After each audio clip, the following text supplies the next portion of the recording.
এই যে এক বস্তা রেডি শাড়ি আর লেহেঙ্গা, এই কাস্টমার নিবে না, কারণ 250 টাকা করে হয়নি। তাই দেখেন কিভাবে মানুষ হয়রানি করে। একটা দেখায়, এই যে ইনি 4টা অর্ডার দিয়েছে হ্যাঁ আমার কাছে, তো কাস্টমাইজ ডিজাইন দিয়েছিল, তো সেম 4টাই যে অর্ডার দিয়েছে দেখেন, আমি ওনাকে দামের লিস্ট দিয়ে দিয়েছি, তারপর নিচে সুন্দর করে লিখে দিয়েছি 9,800 টাকা বিল। হ্যাঁ, তারপর ওনার কথা শুনেন।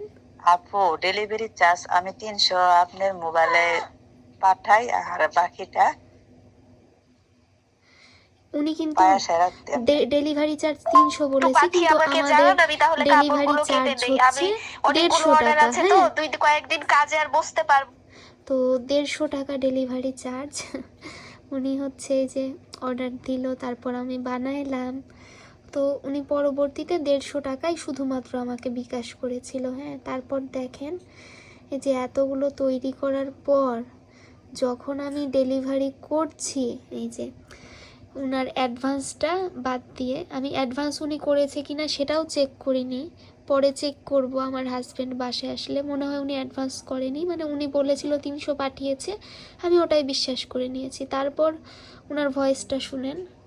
আপু আমি ভাবছি এগুলো 250 টাকা করে বিক্রি করেন, এই জন্য 4টা অর্ডার করছি। আপনি বলতেছেন 9,500 টাকা দিতে, এত টাকা হলে তো আমি পারবো না আপু। শুনলেন ওনার উত্তরটা? তো এই কারণে উনি পার্সেলটা আমার নিবে না। আপু সরি।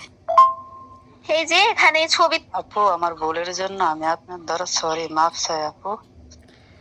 এখন আপনারাই বলেন, তার এই সরিটুকুতে আমার এই বিশাল বড় প্রবলেমটা কি সলভ হবে? এই যে তার দেওয়া মেজারমেন্টে আমি এতগুলো সেট বানাইলাম, এখন এর দায়ভারটা কে নিবে বলেন? অভিশাপ এমন একটা জিনিস, আমরা না দিলেও অনেক সময় রুহের হাই বলে একটা কথা আছে, মানুষকে হয়রানি করলে তাদের উপর আপনা আপনি আল্লাহর অভিশাপ লেগে যায়। আর কিছুই বলার নাই আমার। 250 টাকায় নাকি আমি এক সেট লেহেঙ্গা দিব ভাই? আমার শুধু ব্লাউজের মজুরি যেটা, সেই দামে উনি একটা ফুল সেট আশা করে।